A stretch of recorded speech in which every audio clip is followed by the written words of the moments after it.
성도 여러분 안녕하십니까? 오늘의 말씀 사무엘하 14장 21절에서 33절 말씀입니다. 오늘 말씀을 간단하게 요약하면 요압에 의해서 압살롬이 3년이 지나서야 예루살렘으로 돌아오게 됩니다. 그리고 압살롬은 왕을 만나지를 못하고 예루살렘에서 2년을 더 기다립니다. 기다리다 드디어 요압의 밭에다가 불을 질러 가면서까지 왕을 만나게 해달라고 하지요. 결국 다윗 왕은 드디어 압살롬을 만나주게 됩니다. 그리고 마지막 절에 압살롬과 다윗 왕이 5년 만에 드디어 다시 만나는 장면이 나오면서 14장이 막을 내립니다. 오늘 말씀에는 3명의 인물이 나옵니다.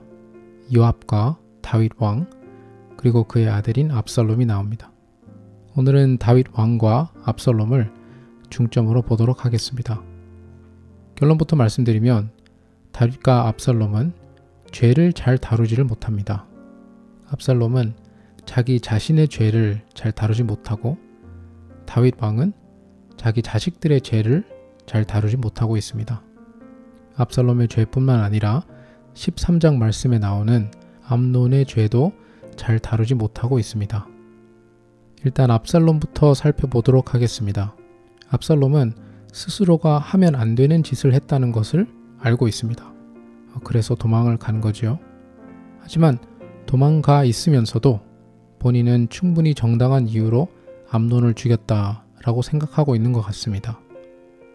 오늘 말씀에서도 그랬고 어디를 찾아봐도 압살롬이 회개를 했다든지 후회를 했다든지 심지어 슬퍼했다든지 그런 말씀은 1절 나오지 않습니다. 오늘 말씀에도 보면 요압이 말을 안 들으니까 보리밭에 불을 태워버립니다. 그리고 요압이 와서 뭐라고 하니까 내가 왕을 보지도 못할 거면 왜 굳이 나를 여기로 불렀느냐라고 뭐라 하기만 합니다. 다른 사람의 재산을 불태우고 심지어 사람까지 죽였는데 상당히 뻔뻔한 태도를 보이고 있습니다. 내일 묵상하실 15장 말씀에도 나와 있지만 다윗을 만나러 간 것도 용서를 구하거나 아버지가 보고 싶어서 만난 것도 아닙니다. 자신의 정치적인 상황을 파악하기 위해서 만난 것입니다. 오늘 33절 말씀에 무난한 게 왕과의 만남을 이루어졌다고 생각하고 조금은 어색했지만 왕이 자신을 싫어하거나 혼내려고 하는 게 아니라는 것을 알아차린 것입니다. 다윗을 만나보니까 충분히 떠볼 만한 것 같다라는 결론을 내린 것입니다. 그리고 15장에 바로 본인의 정치적인 힘을 확보하기 위해서 계획을 진행해 나가는 모습을 볼 수 있습니다. 아마 이때 누가 압살롬에게 암몬을 죽인 것에 대해서 물어봤으면 아마 본인은 잘못하긴 했는데 이복형 암몬은 자신의 친여동생인 다말을 강간해 놓고 아무 대가를 치르지 않았다 라고 말했을 것입니다. 틀린 말은 아닙니다. 율법에 보면 한 남자가 약혼자가 없는 여자를 범하면 그 남자는 의무적으로 그 여자와 결혼을 해야 하고 평생 그 여자를 돌보아야 한다고 되어 있습니다. 하지만 암논은 그렇게 하지 않았습니다. 본인이 잘못한 거에 대한 대가를 전혀 치르지 않았던 것이지요. 하지만 반면에 다말은 이제 여자로서 인생이 끝이 난 거나 마찬가지입니다. 결혼도 못하고 본인이 당하는 입장이었는데도 그 당시 문화에서는 여전히 수치였었기 때문에 사람들에게 피해서 압살롬의 집에서 살아갔지요.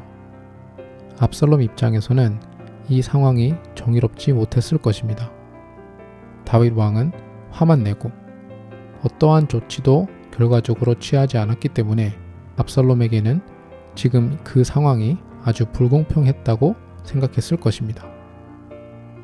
자신이 암논을 죽임으로써 정의가 이루어졌다고 생각했을 수도 있습니다.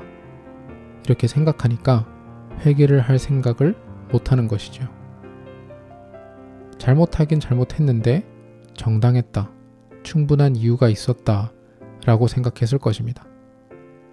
압살롬이 이렇게 생각하기까지는 주변 환경도 한 몫을 했을 것입니다. 25절에서 27절 말씀을 보면 압살롬이 얼마나 잘났는지를 기록하고 있습니다.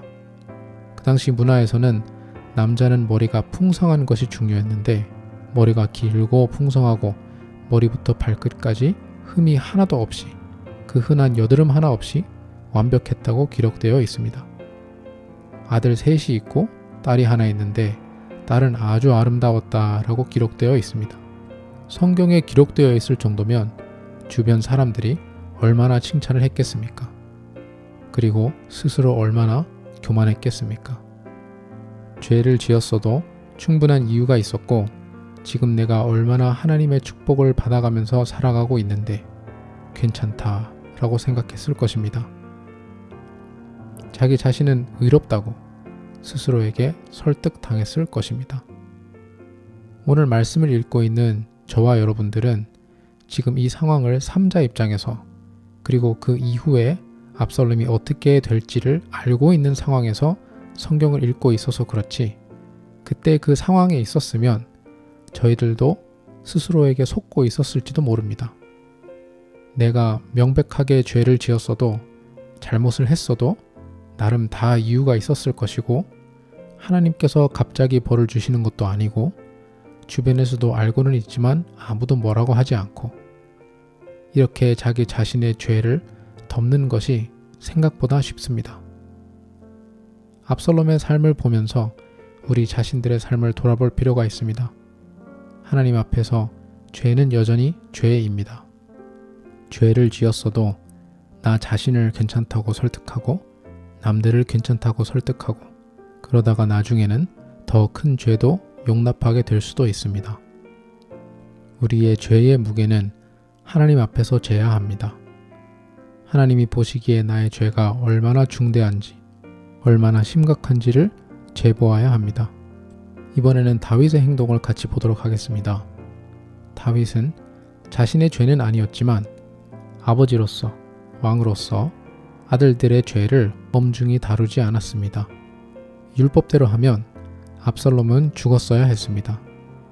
하지만 다윗은 그렇게 하지 않았죠. 율법대로 하는 것이 너무 힘들다면 최소한 아들들이 잘못했으면 어떠한 처벌이라도 있어야 했는데 그것 또한 성경에 아무 기록이 없습니다. 암논이 잘못했을 때도 그랬고 압살롬이 잘못했을 때도 마찬가지로 다윗은 스스로 화만 냈을 뿐 두 아들들이 잘못했다는 것에 대해서 결국에는 하나도 다루지 않고 넘어가게 되었습니다. 다윗이 이렇게 넘어가 주니까 압살롬은 더 당당하게 행동했을 것입니다. 나의 죄가 아니더라도 내가 책임져야 하는 사람의 죄를 오늘 말씀처럼 제대로 다루지 못하고 넘어가 주면은 안 됩니다. 어떻게 보면 압살롬이 반역하고 다윗이 쫓겨나고 결국 압살롬이 죽고 이 모든 일들이 다윗이 밧세바를 범한 일로 시작이 되었겠지만 다윗이 자신의 아들들의 죄를 다루지 못했던 것도 분명히 그 비참한 결과를 이루는데 한몫을 했을 것입니다. 모든 인간은 그리고 특히 저희 그리스도인들은 하나님 앞에서 살아가고 있으며 우리들의 죄 또한 하나님 앞에서 다루어야 한다는 것을 기억해야 합니다. 너무나도 감사하게도 우리의 죄를 주님에게 들고 가서 솔직하게 고백하면 주님의 십자가의 보혈로 저희들을 용서해 주십니다. 상처가 생기면 다 아물고 나서 흉터가 남을 수 있듯이 죄의 결과는 여전히 남아있을 수는 있겠지만 그 죄의 근본을 해결할 수 있는 방법은 예수님 앞으로 나아가는 수밖에 없습니다. 오늘의 말씀에 압살롬처럼 다윗처럼 나 자신의 죄를 가볍게 여기거나 모면하려고 하지 말고 하나님의 말씀에 비추어 보아서 그 죄의 심각성을 알고 주님 앞에 용서를 구하는 저와 여러분이 되시기를 주님의 이름으로 간절히 소망합니다. 기도하겠습니다. 하나님 아버지, 오늘 말씀에 압살롬처럼 다윗처럼 우리의 죄를 가볍게 여기지 않게 도와주시옵소서. 우리 마음속에 숨어있던 죄, 외면했던 죄, 모든 죄들을 드러내어 주시고 알게 하여 주시고 감사함으로 그 모든 죄들을 주님의 십자가 앞에 들고 나아가 용서받는 우리 모두가 될 수 있도록 주님 인도하여 주시옵소서. 감사드리며 예수님 이름으로 기도드립니다. 아멘.